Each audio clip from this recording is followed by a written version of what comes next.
Welcome back to the Speaking and Communicating podcast. I am your host, Roberta. If you are looking to improve your communication skills, both professionally and personally, this is the podcast you should be tuning into. And by the end of this episode, please log on to Spotify and iTunes and leave us a rating and a review and what you would like for us to discuss on this podcast. Now, have you ever heard of a resume whisperer? My guest today, Josef Stetter, is a resume whisperer and corporate culturist. Now, if you are wondering exactly what those terms mean, sit back because he will explain to you in much more detail. And before I go any further, please help me welcome him to the show. Hi, Josef. Hello, and thank you again, Roberta, for having me. What an honor and a pleasure.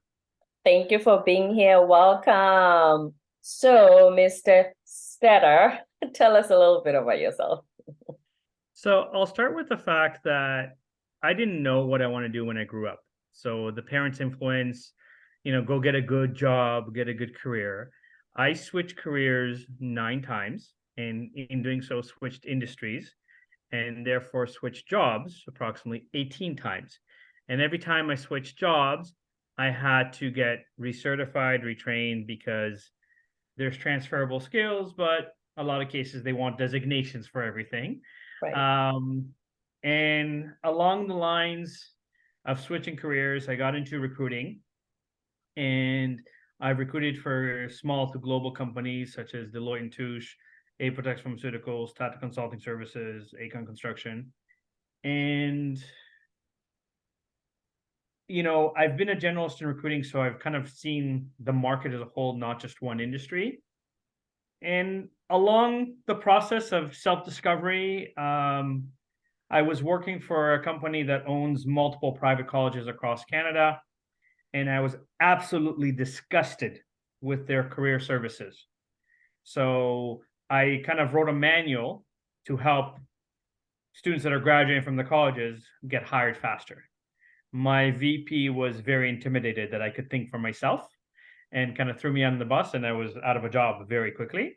Wow. And I ended up publishing the book, and I've had the honor and the pleasure of helping over 11,000 people land their dream job now in as little as 2 days. Wow. So, first of all, the transferable skills. Almost like you, I haven't had that many industry changes, but I've moved as well. If anybody's listening and that's what they're going through, can you speak on how, because a lot of the time, those closest to you make you feel like you're a failure or you have no direction, or because if you graduate, go with that and just keep climbing that one company's ladder until vice president or whatever. So if you keep changing jobs, there's always that negative noise, no? Well, there's always going to be negative noise because we're kind of stuck in routines. So our parents come from a generation where they understood you work for 35 years, you keep your head low, and eventually you'll kind of progress, right? With the way the world's changed, especially after the pandemic, where a lot more people are suffering from mental health and well-being issues. Sadly, the statistics say that 80 to 90% of people in North America hate their job. And that is a huge statistic when you think about the fact that salary is number 7 as to why they hate their job. Number 1 is the way they're being treated. Now, in terms of transferable skills, you have to understand that most job descriptions in North America, unfortunately, are relatively generic. So the difference between a project manager and, let's say, a director is the words you use to describe the work that you do. Because a project manager does more coordination between teams and does budgeting, forecasting, reporting, but director does strategy, implementation or ideas, and then lets the project manager do the specific things of it. So what happens in both an interview and on the resume is that we have been taught to fill our resume with fluffy, generic, subjective words such as hardworking, dedicated, committed, team player with excellent communication skills and interpersonal skills. In 20 years of recruiting, I've met very, very few people that say, listen, I'm lazy, I will show up late, none of my work will be any good, and I really hate people. Please hire me. The only time that will work is if you're related to somebody in the company or you're having an affair with them. Now, here's the thing that I'll use, let's say, hardworking. So an accountant during tax season is usually required to work 80 hours a week. So what's hardworking? 100? Versus if I compare that to a nurse during the height of the pandemic that was doing, let's say, 4 or 5 hours of overtime because the other nurses weren't available or didn't arrive on their shift. So does that mean that the nurse is less hardworking than the accountant because she worked less hours, or he? No, it just simply means that there's a different level of stress. But when you say that you're hardworking, your definition, Roberta, of hardworking and my definition of hardworking could be very, very different. So it's kind of redundant to say that in your resume or in your interview, unless you quantify with an example. So if you go, here's an example of something I did where I was dedicated, committed, hardworking, and here's the results I produced, you kind of exist in listening. So the words are meaningless without something to back them up. Most people, when they go to an interview, if they're asked about their strengths, they just kind of give the one-word answers, and it's autoresponder. I'm hardworking, I'm dedicated, I'm committed, I'm a team player with excellent communication skills. Woohoo! Kind of thing. But realistically speaking, there are different ways. So like I will modify that question and I'll ask somebody, for example, Roberta, if I were to ask one of your closest friends to describe you in 3 or 4 words as if they're going to set you up for a date, how would they describe you? If your friends would describe you as hardworking, dedicated, committed, that is probably the worst date in history. Nobody's going to want to meet that, no. But what's interesting is when I ask this question of people, I shut up and I listen. And I've actually had people rationalize which friend will set them up on the date. So like not Sophie. Sophie thinks I'm crazy. So Mary will say, and I'm like, okay, crazy. Like, because you just told me you're crazy without even thinking about that. You said that because you said your friends think that you're crazy, kind of thing. So generally speaking, again, and it relates to physiology, I'm outgoing, energetic, and bubbly. No, you're not, if that's your body language, kind of thing, right? Because usually your friends will say good things about you that highlight kind of who you really are. So they'll say, you know what, I'm loyal, like I'm loyal. But when you say loyal, there's a level of like you sit up a little bit and you're kind of excited to say that you're loyal. Yeah. So if I'm looking for an employee that's not going to leave me every year for slight raise or slightly better opportunity, loyal is a word I want to hear.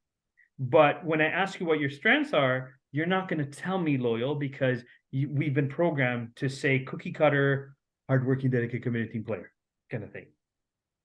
And so we need to shift away and change the conversation from autoresponder to this is why I shine. This is why I'm good at what I do or great at what I do. Imagine being on the interview panel and you interview 100 candidates for the same position and everybody gives the cookie cutter answer. What's that like by the time you get to the 50th person? Again, and it's a catch-22 because HR have a checklist that they need to fill in that says you've said certain words at a certain time. When I coach candidates, I make sure to kind of focus on, let's say, results. You know, whether you're using ADA, STAR, SMART, whatever acronym most people kind of know in there, it's like, okay, here's what was expected. Here's what I did. Here's the results I produced. Nobody cares that you know how to do something. Like I always give these 2 examples because most people laugh, especially at the first one. If you're applying to be a receptionist somewhere and you go to a company and say, I know how to answer the phone, I hope the employer looks at you in shock and goes, really? A receptionist knows how to answer the phone? We did not know that. Because unless you live in an igloo, a cave, or choose to practice the faith of Mennonite, most people on earth know how to press the green button, go, hello, how can I help you? However, if a receptionist comes to me and says, in my last job, I answered 60 calls a day with 12 different lines. I can measure 60 calls a day with 12 different lines. I cannot measure, I know how to answer the phone. Similarly, if I give an example from my own career, I can tell you, Roberta, I'm a phenomenal salesperson. I know how to do B2B and B2C and account management and relationship building and lead generation. I've worked in retail. I've done door-to-door sales. I've done car sales. I've worked in private colleges. I've worked in recruiting. I'm a great salesperson. I've said a lot of words, but have I proven to you that I know how to sell? Not really. You sound generic. You didn't say to me, you know, if I try to sell and the person has objections, here's how I've handled them. And this is why So when they say this, I say that, and they end up buying. So on that pass, if I say to you, I worked for a private college that before I came in generated $530,000 for the entire year. In 1 month, I generated $860,000 in sales for them. Would that kind of intrigue you? First of all, how I got the $860,000 in sales in 1 month, but if I show you how, would that convince you that I know how to do sales? Exactly. Right. Because So system and results, and it's measurable. Correct. So, often when I meet candidates that are saying, I've sent out hundreds, if not thousands of resumes, there's no job. I'm like, no, your resume sucks and you don't know what you're doing when it comes to an interview. Because if you've had 1 or 2 interviews in a year, clearly something is a mistake, is a blur or a mistake. But the other problem is most people assume that when they get the interview, they can go through all these highlight reels of what they do and how great they are. But if you're not getting the interview, you need to put the highlight reel on your resume and get that to be, okay, you generate $860,000 in a month. Tell me about that. Give me the specifics so that I can communicate, here's the steps I took, here's what I understood about the market to generate so much sales. And when you understand what I did, you go, okay, that's a smart salesperson because he understood where the market is and why. For example, go ahead, sorry. But no, that's totally fine, Joseph. When you talk about resumes, remember you mentioned keywords earlier. People say, they have 10,000 candidates applying, so HR is going to pick on keywords of the now 50 people they're going to interview. So when they put loyal, hardworking, they're trying to get picked based on those keywords by the computer. Yes and no. So here's the thing. Most people that customize their resume try to add those words.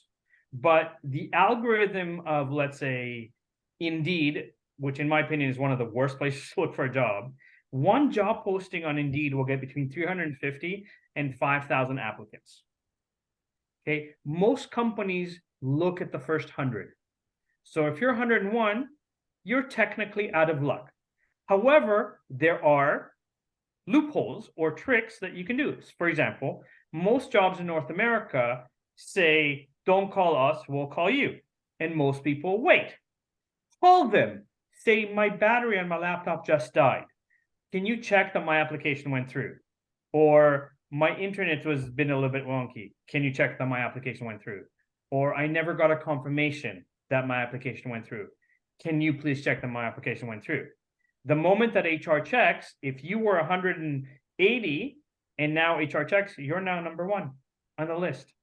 Just because you didn't wait for them to call you? Correct, because you called and said, can you check if you got my application? Now, you have them on the line. You have 2 minutes to kind of go, here's one of the things that I've done, and here's the results I produced, which I think your company will appreciate or value, right? And why I would be a great candidate. Not only that, but you now have an opportunity to ask the HR, when are you starting to interview for this role? So if they say, we're starting to interview next week, and you say, if I don't hear from you in, let's say, a week and a half, can I call back to get feedback on what I can do to improve my resume for next time? Now you've given yourself a back door to get noticed again, because if in the first batch, when they call candidates, they're not too impressed, they now have a reason to revisit your resume. Now, a few things to understand. If you posted your resume, let's say in November on Indeed and didn't touch it, you're on page 7,000 of the database. Oh, goodness. Nobody sees your resume. So all you have to do, so most of the big job boards like Indeed, Monster, Career Builder, refresh their database between 11:45 p.m. and 2:45 a.m. Eastern Standard Time. So depending on when you go to bed, go into your resume, press spacebar anywhere on the resume, save it. The moment that you press spacebar and save it, you've made a change to the resume. And therefore, the resume gets captured in the database refresh, and it's considered a new resume. You're kidding, just with the space bar. Just by pressing spacebar and save.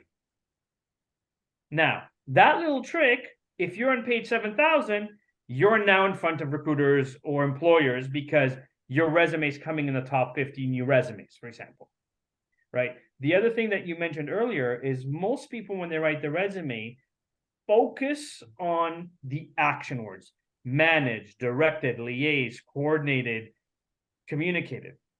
But the algorithm of most of the job boards scores the technical words that are associated with the profession, not managed, directly, as coordinated.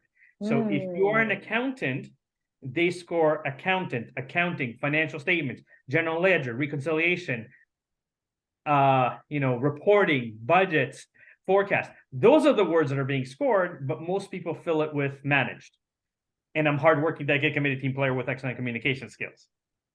Right? And that's why they're not getting anywhere, because A, they're not hitting the algorithms, and B, their resume is fluffy. Right? And out of 7,000, it sounds like everybody else's.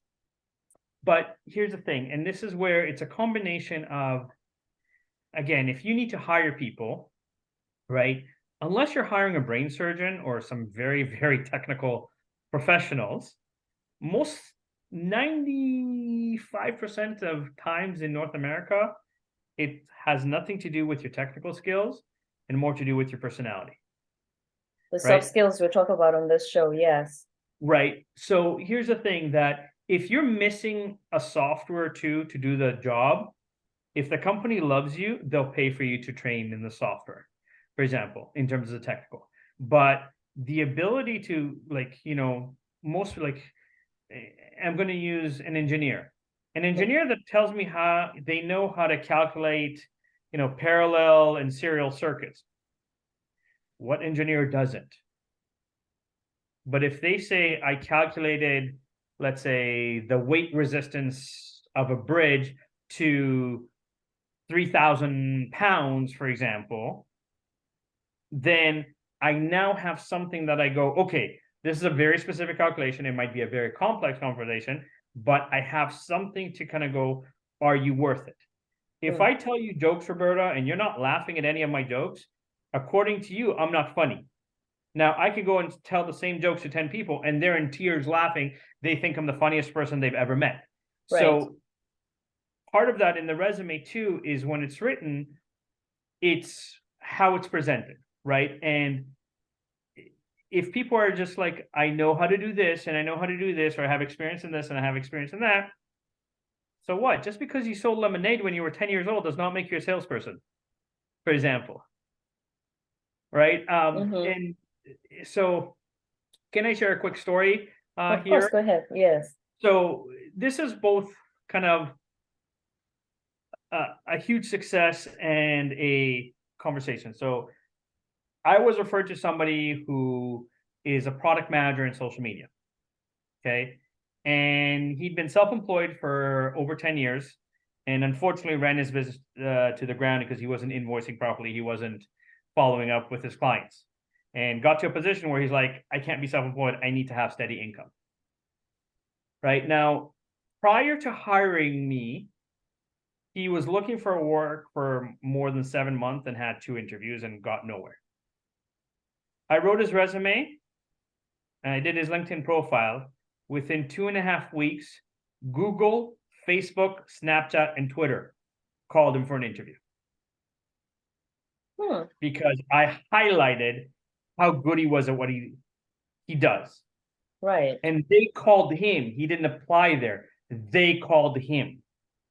Just by having that LinkedIn profile that you worked on? LinkedIn and the resume optimized to the level where, again, like, for example, most people on LinkedIn go, I work here, I've worked here this long, this is my job title. So if I use, let's say, estimators in construction, Mm. I do estimation. Okay.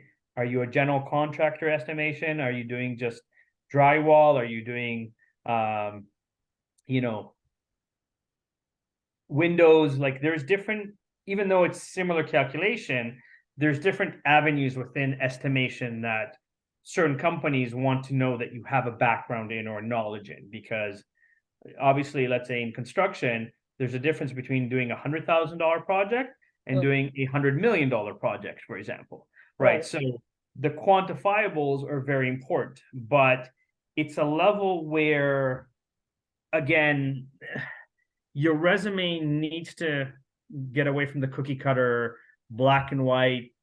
You know, these are what I call the 5 cardinal sins of a resume. Number one, the majority of population uses Arial, Calibri, or Times New Roman as their font. We all do. When did that become Because wrong, it's the Joseph? default Come on. font in Microsoft Word. Uh-huh. I understand if there's 350 resumes that a company needs to look at, most employers spend between 8 and 30 seconds reading a resume. That's it. So they're flipping like this. It looks exactly the same. They don't notice you. Second mistake that more people make is that their bullets are the black circles, dots, whatever you want to call them. Yes, for The everybody. the hyphens or the little squares, right? Most people do this there. The third mistake is that they have a section called skills or kind of summary where they say, I have 10 years of experience and I know how to do this and I know how to do this. Nobody cares. And fourth mistake is, especially now with the market being the way it is, and let's say, unfortunately, with the pandemic, 65 million people in North America lost their job.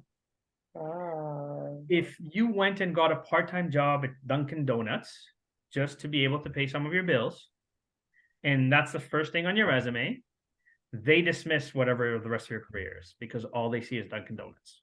The first thing they see. Because they're spending 8 to 30 seconds. So if on the first page you have Dunkin' Donuts, and then after that you have, let's say, Google, nobody reads Google, and therefore you get dismissed from it. So creating a functional or chronological resume, especially if you switch careers or directions, is actually counterproductive and harms you because you're not highlighting the relevant or important information first. Now, did you ever watch the movie Legally Blonde? Yes, Reese Witherspoon. Exactly. So when Elle Woods, aka Reese Witherspoon, applies to Harvard and then applies to the internship, she gives a pink scented resume. And everyone looks at it and goes, it's pink and it's scented, but they remember it. Because it's different. Right. So I'm not saying you need to do a pink scented resume, but you can change the color of your headings. That breaks the eyes. You can change the font. You can change the bullets, that instead of having the black circle, you do like a diamond, for example, that it's just something, it's subtle, but it's there. You can have, like, if you go to Microsoft Word, insert text box, you can have preset formats of like your name in a little box or something like that just breaks the eyes from the sea of sameness kind of thing. Right? There's a fifth one you left out, the fifth cardinal on purpose, because I spoke about it a little bit earlier. Oh, okay. And the fifth one is writing the generic, I know how to do this and I have experience with that, but not quantifying the results that you produce. Right? So, like, let's say for your show, you know, if you say I've had 300 episodes, for example, that's a quantifiable number that gives guests more confident that the show is being seen, for example, or I have an average of this many viewers on my podcast, for example, right? Or this many listeners on Spotify, whatever the case may be. But that quantifiable changes it from this is your second episode to you've actually been doing this and you understand the routine and you've been doing it. The quantifiable in everything is what the majority of people are missing. So in the examples I gave you with the receptionist or the sales, for me, right? Like, I need social media, let's say. So if someone says to you, okay, I'm Google certified. Okay, almost everybody's Google certified right now. So what have you done? I've taken an Instagram account from 500 followers to 30,000 followers in 3 months. Okay, now you caught my attention because now you're speaking a conversation that I want to hear about, not the fact that you're certified, right? And unfortunately, I've been burned by a few marketing agencies that promised me the world and delivered zero, kind of thing, because they know how to Welcome say to the the right, internet sometimes, yeah, unfortunately. right. Mhm. So there's a level where, with no disrespect to any coaches, I have several coaches. I have 5 coaches that I use right now. But I have an issue with coaches that are a blanket, I help you with everything, and they don't own what lane they're in. So I'll give you an example from my own background.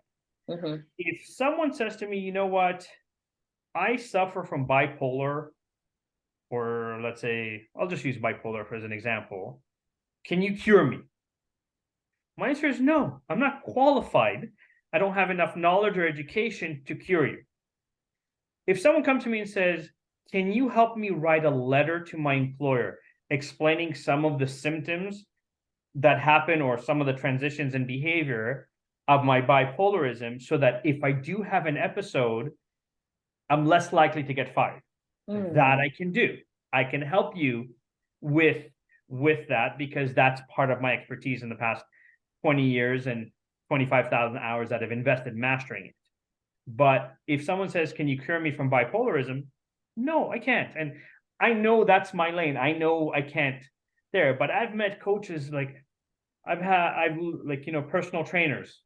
If you're weighing 300 pounds and you're a personal trainer, but you used to weigh 500, I have a lot of respect and admiration for the process that you've undergone. Mm. But if you weigh 300 pounds because you enjoy your donuts, but you work out, I have an issue with you kind of being my trainer.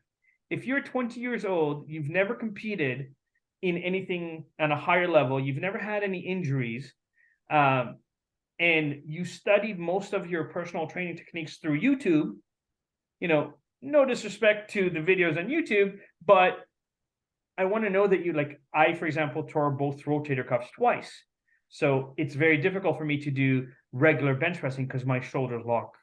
Right. So I need to know that a personal trainer understands injuries and can modify some of the exercises, let's say like do them in an incline so that I'm not hurting myself in the exercises. And so I have a story regarding that. go for it. Yeah. The life coaching thing. And I know, like you said, a lot of people lost jobs. So, you have some high schoolers just thinking, let me go online. Because you do have some online coaches who say, I never went to college, I'm 21 and I've made $1 million in the last year, whatever it is. So I had an 18-year-old approach me wanting to, be my coach. Here's the thing. I have a friend who at the time was 27. He had finished his master's in psychology and needed to do a PhD so that he can start practicing. Do you Yeah. know what his university said at the time? They said, not now. Go back, get some life experience. Then we will accept you into the PhD program. And then you can counsel people about life. Because it's not just the books. You need life experience to help with counseling. They actually extended his acceptance to, they said, yes, the theory is good, but you need some life experience. So when an 18-year-old coach, no disrespect, comes and says, I want to life coach you, at 18, you barely left high school. You need some life experience in conjunction with the Look, theories. so here's where I'm going to say, I'm not one to judge because they might have been, on their own since they were 14 and figured out life and gone through a lot of tribulations and so forth. But if I use my own profession, there's lots of people that go, I can write your resume for $50. It's pretty easy. You just go on Google, you find a few words, and bada boom, bada bing, you have a resume. I'm like, no, because this is what happens. People that charge $50 to $100 that follow the same cookie cutter pattern. Right. The results are very slow, or if at all, kind of thing. And then when I come and say, if you want me to write your resume, I charge $400. Why? Because I guarantee that your resume is going to get you interviews. And you get a job in 2 days, the quantifiable Right. results that you bring. Yeah. Whereas in again, and it's again, I'm not saying I'm the only expert, and I appreciate that listen, unfortunately, right now in North America, there's approximately 45 million people that are unemployed. There's another 45 million people that are severely underemployed, meaning have a university or college degree but work at McDonald's, for example. And then there's another close to 30 million going through some sort of education and retraining. It's a target market of 130 million people in North America alone. Now, Indeed, which is the largest job board, I think, in the world, is very proud about the fact that they have 45 to 50 million users. That means there's 80 million people no one's serving. People like military vets, people that are new immigrants, people that are new graduates that aren't getting the information that they need to stand out, to highlight how great they are and what they have to offer. And at the end of the day, listen, my goal is to help 1 million people land their dream job. And I also recognize that I'm male. You might choose to be more comfortable with a female. You know, if you prefer someone of color because they understand culturally or relevance, for example, again, nothing wrong with that. You have the right. By all means, I'm not saying I'm the only expert. I'm simply saying I know that I'm not for everybody, because certain things I say, you might not be ready to hear. You might not like my style or the way that I coach you, or the way that I write your resume. And when I write resume, most people, when they see it, they go, whoa, this is very different than anything I've seen. I go, on purpose, because if you're in a pile of 300 resumes and they're flipping, and let's say just your headings is blue, they flip, they see blue, they don't read what's on the resume, they just see blue. Everything else, their attention. Yeah, it got their attention, so they might put you in the yes pile just because it got their attention, or it's formatted in a way that you go, ooh, kind of thing. Again, it's not details. Like, from my own work experience, like when I got downsized from Fidelity Investments when I was working in finance, right? And I went to now known as Invesco, back then it was known as AIM Trimark, right? HR was interviewing me. She's like, it's great that you've done all the back office and you're designated and you kind of know the financial industry, but have you ever worked in a call center? And I just looked at her and went, if you flip to page 2 of my resume, I worked in your call center for 6 months. Right? And she was 8 to 30-second rule. Yeah, right. Because again, 8 seconds means they're reading the top third to the top half. And that's why I said, if it's the color, if it's the font, if it's the bullets that you use, if it's, a slightly different or creative formatting. Again, I'm not a graphic designer, but insert text box has a few options for me in Microsoft Word that can make the resume a little bit unique. For example, it doesn't take a lot, right? And so it's about getting noticed, right? I think I've helped a few people get hired in 2 days, but 2 quick stories about that. My wife was working with autistic children as a behavior therapist. Now, she was working for like a private center, and she needed to get 97% on her evaluation. She got 96, and they fired her. What? And she was working there for 3 years, and they fired her, right? Over 1% for something.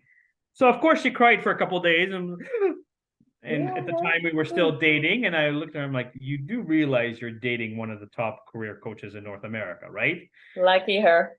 And so I wrote her resume. On Sunday, she sent out 7 resumes. On Monday, she got 3 phone calls. She had 3 interviews on Tuesday and 3 job offers on Tuesday, all for more money than what she was making. So I guess that 96% was his blessing in disguise, huh? But look, it's the same thing. Like, I'm an avid salsa dancer. That's my kind of relaxation yoga outlet, or whatever you want to call it. And when I first started dancing, I had a salsa partner that was still in college, significantly younger. And she calls me one day. She's like, oh my God, oh my God, oh my God. There's this like graphic design internship, which is unpaid at one of the biggest telecom companies in Canada. I really, really want it. And I couldn't help myself. I'm like, you really, really want it? She's like, yeah, I'll do anything. I'm like, okay. I'm like your Mr. Miyagi. Wax on, wax off. Don't ask questions. Just trust my process. I said, first of all, the word graphic and design are in your job title. You are not allowed to have a black and white resume because the word graphic, design are in your job title. So we made her resume green. Instead of the regular bullets, like circles, she had a little like, dancing guy that she used as her kind of for her digital art. We did that. She was a barista at a coffee shop. I made that graphic design because she got to decorate the lattes and draw images on the latte. 2 weeks go by. She calls me. She goes, they didn't even call me. You suck. An hour later, they called her. The director said to her, listen, we are so sorry it's taken us so long to call you. We received 7,400 applications for 20 unpaid internships. Your resume was one of our favorite. So because we received so many people, we're going to do 3 interviews to select the team. Your first interview is going to be in 2 days. So she calls me, oh my God, oh my God, oh my God, they called. What do I do? You no longer suck. I'm like, first of all, apologize to me, right? And then I kind of taught her my 7 rules to wow any interview, and have a great story for that too. And I told her, go to Kinko's or Staples or Grand and Toy, print your 10 best pieces of work on the highest quality glossy paper, even if it costs you $40. Now, back then, there was a platform called Flickr, which was very popular with graphic designers to kind of organize their stuff without needing passwords. It's clean, it's kind of easily accessible. Put everything there. She showed up to the interview 2 days later. 10 minutes into the first interview, the director looked at her and goes, listen, I've been running this program for over 10 years. I have never been so impressed with a candidate as I am with you. I'm not even bothering with the second or third interview. Congratulations, you're my first intern or my first hire. Right? And all because, again, her resume stood out. The way she interviewed highlighted how good she was.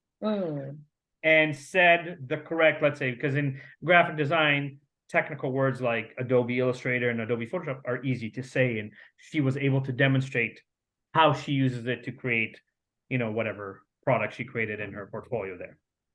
That's it. Yeah. And speaking of the portfolio, obviously not everybody can apply for a job and be at an interview where they can bring physical evidence of their portfolio like that. But here's the thing. I'll use this Say you're an engineer when you're applying for a job. I'll use this example. Do you know what happens when you point a finger at somebody? What are you pointing at you? There's 3 pointing at you. Correct. So an engineer can still an engineer can say, I solved this to reduce downtime by 2%. I increased the efficiency of this machine by 10%. It doesn't have to be huge numbers. It doesn't have to be millions of dollars or thousands of dollars. Like even when I was in retail and I sold computers in a store called Future Shop, which Best Buy later bought out, right? I sold 31 computers in one Saturday. You can still quantify. Anything you've done, you can quantify.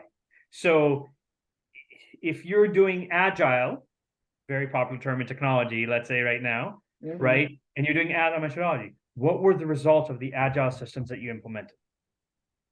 What were the efficiencies? What were the, like if you had a backlog of 300 tech support tickets and you were able to clear them out in 3 months, there's something in the methodologies that you use to be able to clear those tickets. So any job, even if you're a bookkeeper, you're doing reconciliation. How many reconciliations did you handle in a day, a week, a month, whatever. There's always something quantifiable, right? Now, you were talking about the 130 million North Americans who are underserved, unemployed. Correct. What would you say to them right now? Because you're also a job market advisor. What would you say to them in order to prepare themselves to get back there and stand Number out? one, start branding your resume in a way that stands out. Don't be the same as everybody else. Be different, because more and more companies need the difference, right? Second of all, go back to I don't want to say the golden era, but the era of personal. Like even for retail, apply online and go in person. If the manager says, sorry, we're not hiring right now, say, okay, thanks, here. I just wanted to let you know who I am. Come back a week and a half later, speak to the same manager. Are you hiring yet? No. Well, I wanted to let you know I'm still super interested in working here. Okay, we're not hiring. Come back a week and a half later. Right? If you come back 2 or 3 times, they'll find a job for you. Why? Because you've shown commitment more than anybody else that's waiting for the online response, for example. Right? Which is funny because a lot of us think if you don't bug them, if you don't seem like a pain, that makes you look good. But it looks like being a pain actually works and gets results. So, let me ask you this, okay? If somebody likes you and your friends know that they like you, but they never ask you out, what are the chances that you'll go on a date? Never. Oh, I see. So it's the same analogy. You have to understand there is a certain dance to it, right? Go networking, go meet people. Now, here's the mistake that most people make in networking. They come in with the intention of collecting as many business cards as possible. They're not listening to the conversation or being present in the conversation. You know how many times people are like, ooh, you sound important, give me your card. And then the next day they email and go, I got your card at the networking meeting. Can I get a job? Who are you? Right? So, there's a level where come in with a purpose. Now, here's the other biggest mistake that most people in the network do. They go in right for, I need a job.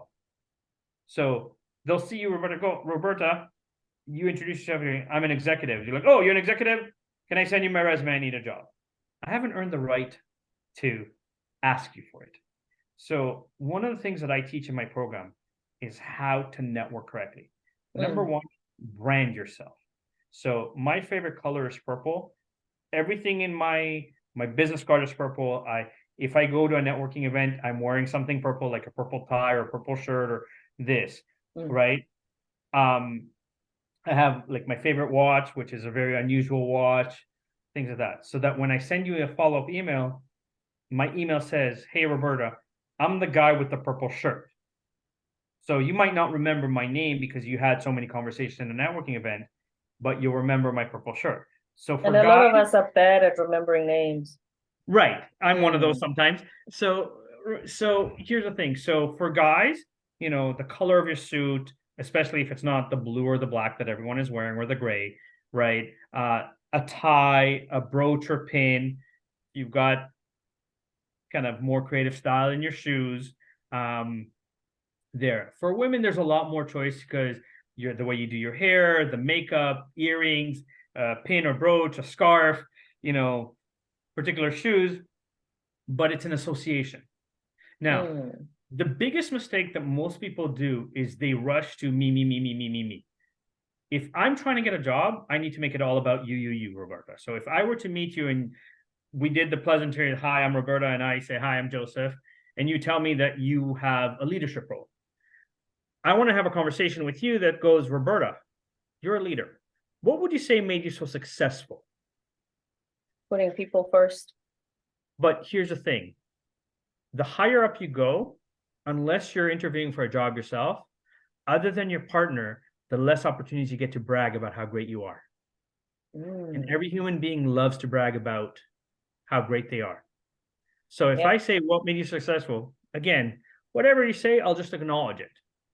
Then I follow up with you and say, Roberta, if you look back at your career, what would you say are your 3 biggest achievements? Now, let me ask you a question. If someone comes and goes, hi, I'm Sam, can I get your business card? Are you paying attention to that conversation? Or they're like, it's not going to stay. Or Roberta, how about this weather? Right? There's nothing, even if they give you a compliment about your outfit or something, if there's no continuation to the conversation, it kind of passes by. But I'm asking you about your successes. I'm asking you about your achievements. That would be much more memorable, even if I forget your name. But if that's the conversation we had, I will remember you. Right. So now, let's say, if you asked about the success and you asked about the achievements, there's a way to transition and say, you know what, Roberta, I'm new to the industry. Would you mind critiquing my resume and give me feedback? Notice I didn't ask for the job. Yeah, that's better. Why? Because I'm now boosting your ego even more by acknowledging that you're an expert. Now, if you critique my resume and give me feedback on how to change it, you just wrote the resume of the person you want to hire. And that means even if it's not you, anybody in that position, if they see my resume, they will hire me. Or now that you've, like, let's say if I've asked about your successes and achievements kind of thing, and then I ask you to critique my resume, if I come back to you and say, listen, I so appreciate the feedback. You sound like a phenomenal leader. I would love to be part of your team to help you look good. What are my chances? Still an ego booster. You keep boosting my ego. Correct. But here's the thing. Exactly. I've had a conversation about your success. I've had a conversation about your achievements. I've asked you to critique as an expert for me. So now you wrote the resume that says, these are the results I need. Because I'm going to change the resume exactly what you told me. Of course, yeah. So now you don't really have an objection to say to me. And even if you do have an objection, this is where sales, kind of like the 80-20 rule, go, I'm certain you have people on your team, Roberta, that aren't producing at the level that you want them to be. Give me a chance to produce even better than them. So, like I said, I was talking about the ego boost, but it's everything about this conversation. You have made it about me, even though it's about you. Correct. Does that make sense?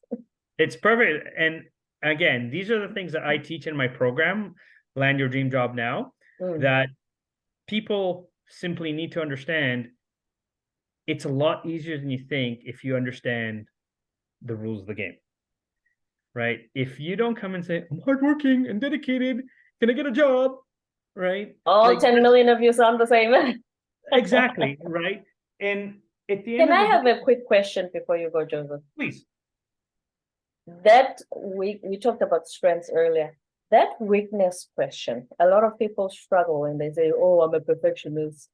Yes. What is your best advice? Because a lot of people are, okay, if I don't say I'm a perfectionist, then what's my weakness? What should I say, Roberta? What should they say? There's 2 ways I teach to answer the weakness question. Understand the design of the weakness question is not to see that you're perfect. The psychology behind the weakness question is to make sure that if the company needs to give you feedback or constructive criticism, you're not going to go postal and kill everybody, kind of thing. Now, the way that I teach this, and comedians do this a lot, the first technique is to kind of make fun of yourself. So to say, you know what, my husband, my mother, my father, pick a person, doesn't really matter, tells me that I'm perfect. But if I had to think of something, I would say my assertiveness, for example. Whatever weakness you want, it doesn't really matter. Right. But when you say my husband or my mother thinks I'm perfect, if you've done a good job building rapport, the interviewer will kind of smile and chuckle a little bit that you have the confidence to say it. So if you look at comedians like Russell Peters, when they tell a very racist joke, they always have a character. Oh, my father was one of the most racist persons you've ever met. So now when he says a joke, you're laughing at the joke, but subconsciously you're angry at the father. Not him, yeah. Peters. Right. So whoever you pick doesn't really matter. Person says I'm perfect, but if I had to think of something, You could pick any weakness. The other Mm. way, which is probably more powerful, is what I call the past, present, future rule. So in the past, I used to have a problem with time management. So let me give you an example rather than explain to you. In the Okay. past, I used to have a problem with time management. Then I got hired by company ABC to do a project that involved 10 people. If my work didn't get done, none of their work could get done. And if we didn't communicate, because the nature of the project required us to constantly reprioritize what work is being done first, then we would be stuck. Not only did we finish the project ahead of schedule and $30,000 under budget, but we also got recognized as one of the best teams in the organization with an award.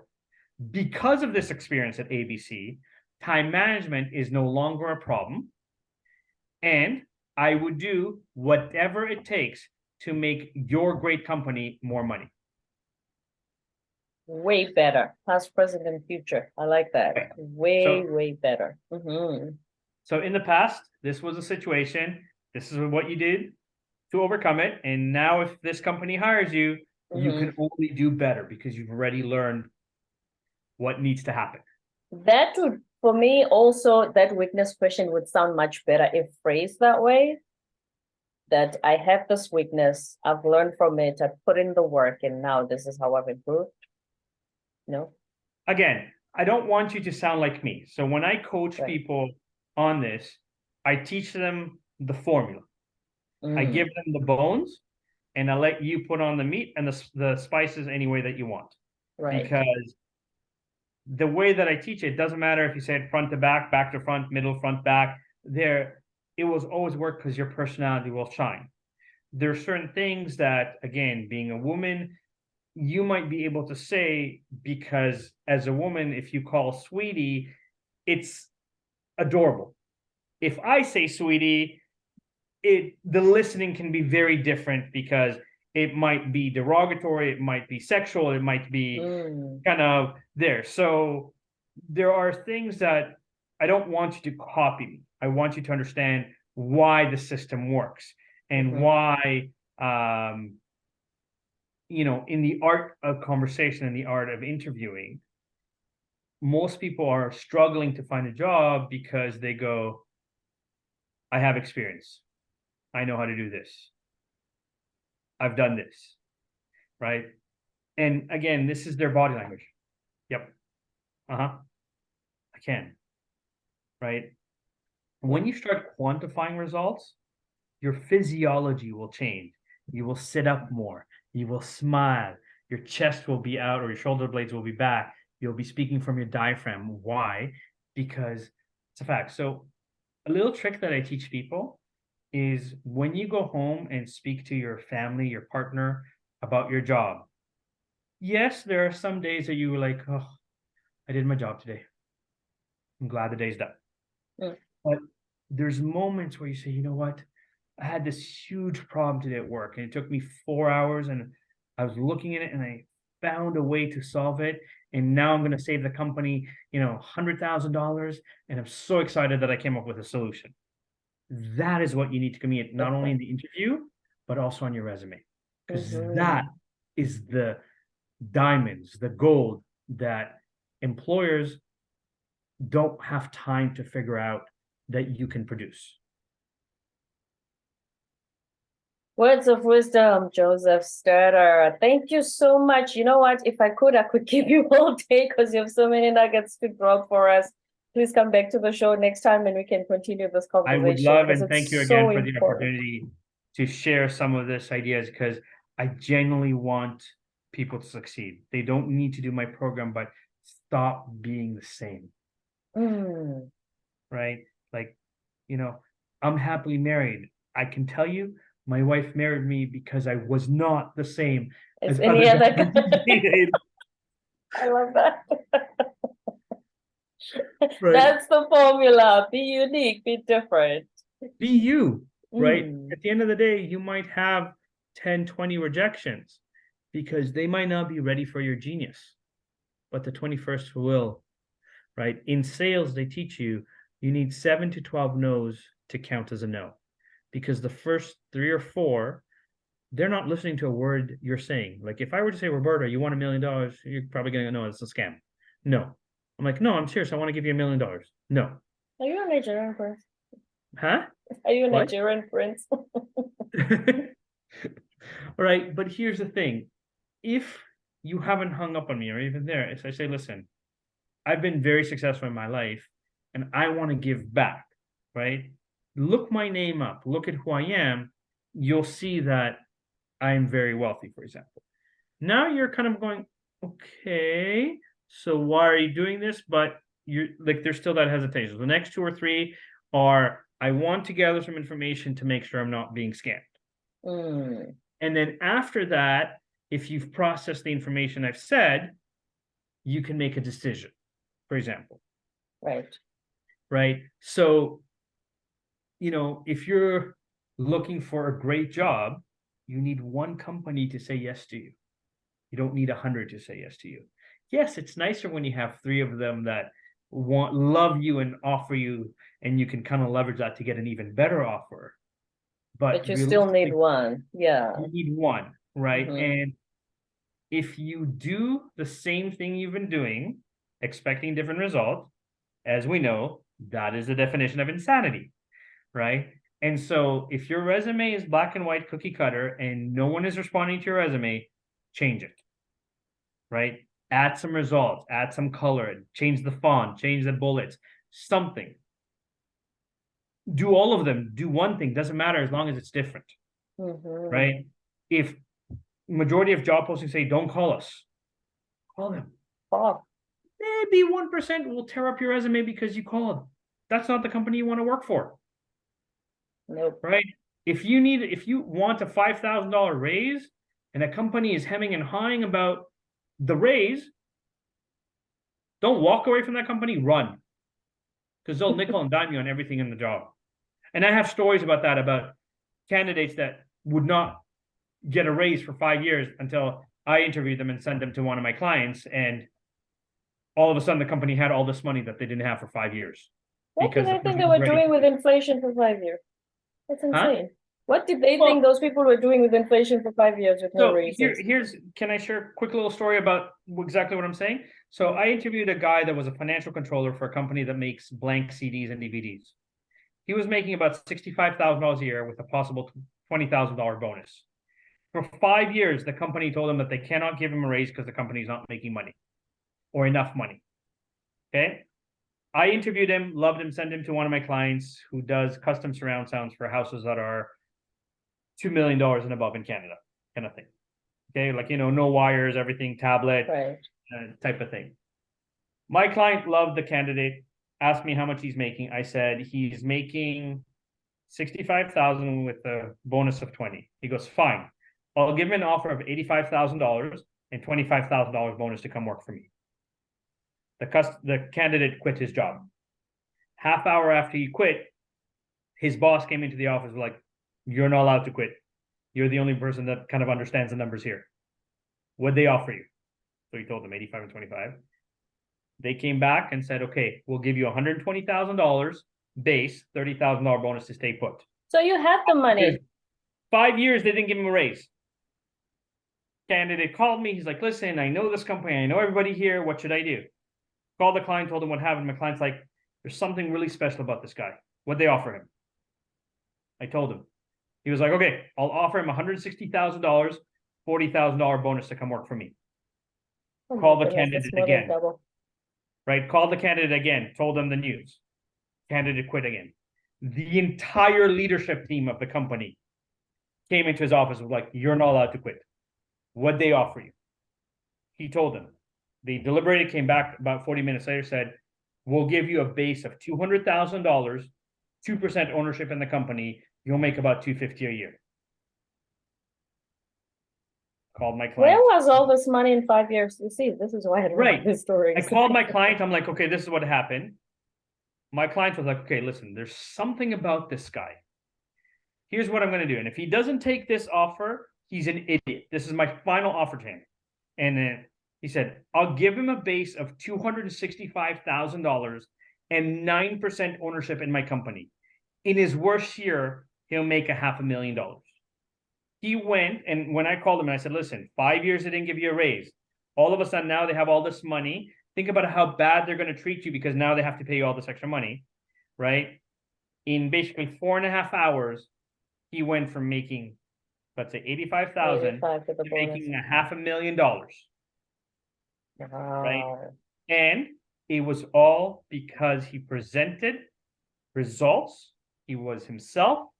He was not in the little box of this is what a typical accountant is, right? And so Mhm. there is always room for negotiation unless they have offered you the highest possible salary in their kind of range that they offer people. But there's things like signing bonus.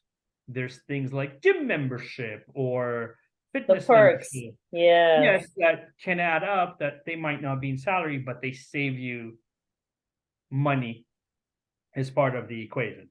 So Mhm. there's always opportunities to negotiate, but if you don't have confidence and you haven't presented the results that you can produce,